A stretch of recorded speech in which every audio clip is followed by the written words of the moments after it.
보험회사와 맞짱뜨기 7번째 동영상입니다.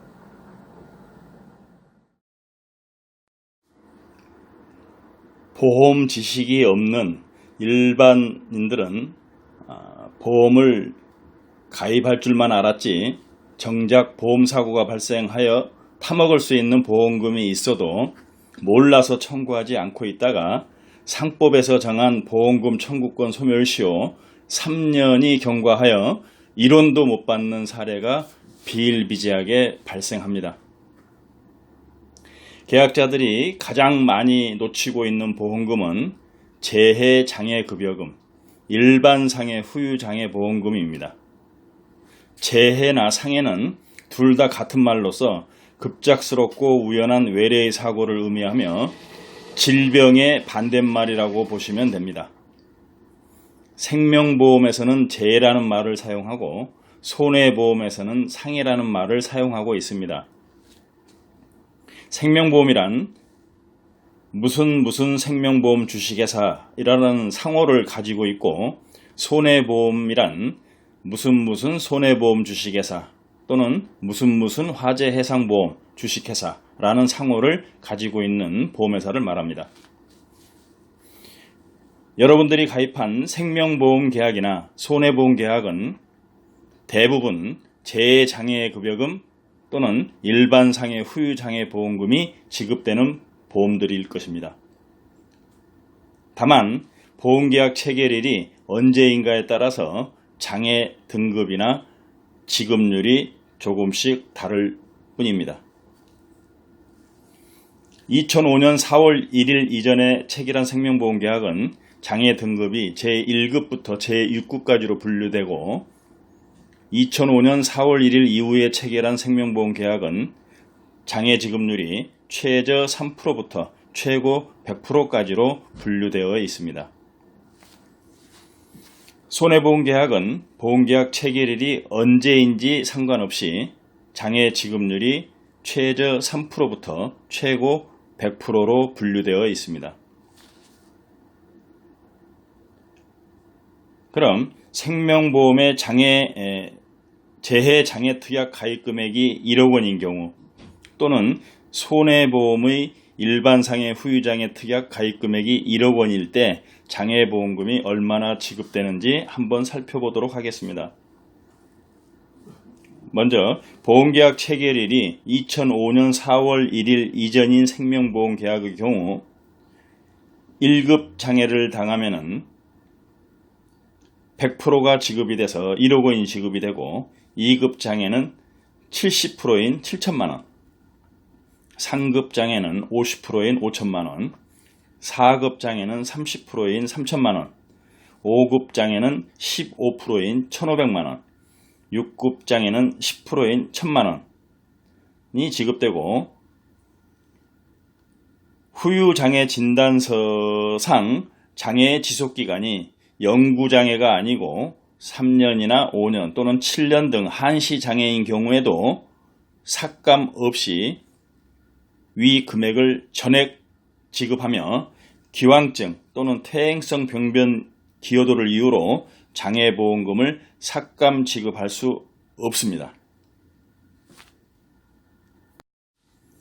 보험계약 체결일이 2005년 4월 1일 이후에 체결한 생명보험 계약이나 또는 손해보험 계약은 후유장애 진단서상 장애 지급률이 100%라고 기재된 경우에는 1억 원, 장애 지급률이 50%라고 기재된 경우에는 5천만원, 장애 지급률이 20%인 경우는 2천만원, 장애 지급률이 5%인 경우에는 500만원, 장애 지급률이 3%인 경우는 300만원.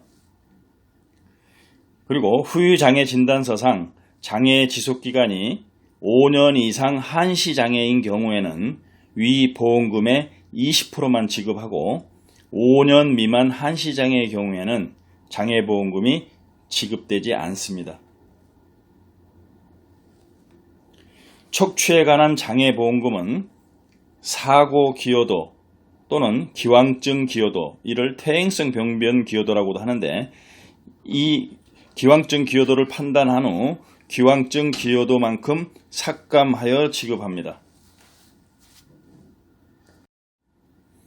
그렇다면 장애란 어떤 상태를 말하는 것일까요? 사고를 당하여 한쪽 눈이 실명되었거나 한쪽 귀의 청력이 상실되었거나 팔다리나 손가락이 절단된 경우에는 누구나 장애로 인식하기 때문에 장애보험금을 잘 청구합니다. 문제는 다음과 같은 경우입니다. 이런 장애를 입은 계약자들은 장애로 인식하지 않기 때문에 생명보험에서 이야기하는 재해장애급여금, 손해보험에서 이야기하는 일반상해 후유장애보험금을 청구하지 않고 지내다가 보험금 청구권 소멸시효 3년을 넘겨서 1원도 못 받는 경우가 많습니다. 장애의 종류를 살펴보도록 하겠습니다. 첫 번째, 사고를 당한 후 치료는 종결되었으나 이마, 얼굴, 목 등 신체의 노출 부위에 추상장애, 추상장애란 보기 흉한 흉터를 말합니다. 이러한 추상장애가 남은 경우. 두 번째, 치아가 5개 이상 파절되었는데 그게 치아 보철을 한 경우. 세 번째, 경추나 요추, 추간판 탈출증으로 척추 1마디 또는 2마디 이상 수술을 하였거나 방사통 또는 감각 이상이 존재하는 경우.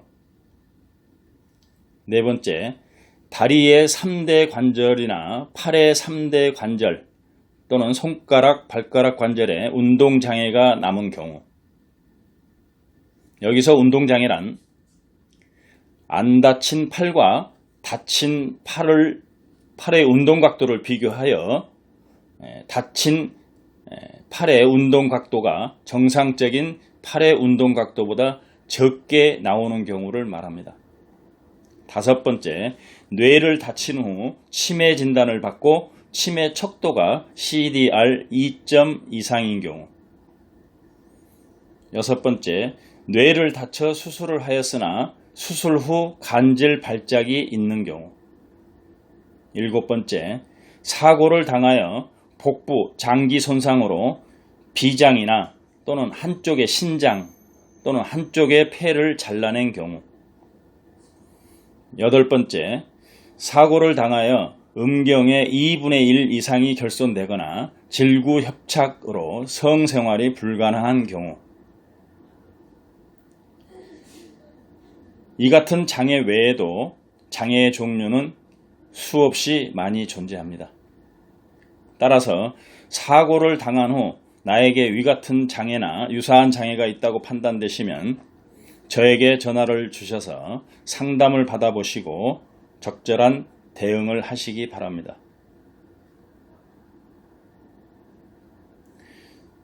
보험은 여러 건 가입하는 것이 중요한 것이 아니고 단 한 건을 가입했더라도 제대로 타먹는 것이 중요하다는 사실 명심하시기 바랍니다.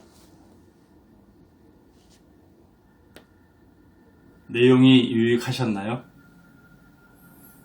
유익했다고 생각되시면은 여기 아래 좋아요와 여기 아래 구독을 눌러주시면은 딸랑이가 나옵니다. 그 딸랑이를 같이 눌러주시면은 제가 올린 유익한 동영상을 올릴 때마다 매번 받아보실 수가 있습니다. 감사합니다. 보험금을 청구할 때마다 횡포를 일삼는 일명 이상한 보험회사에 대하여 자세히 알고 싶으신 분들은 제가 쓴 책 좋은 보험, 나쁜 보험, 이상한 보험회사를 구입해서 꼭 읽어보시기 바랍니다.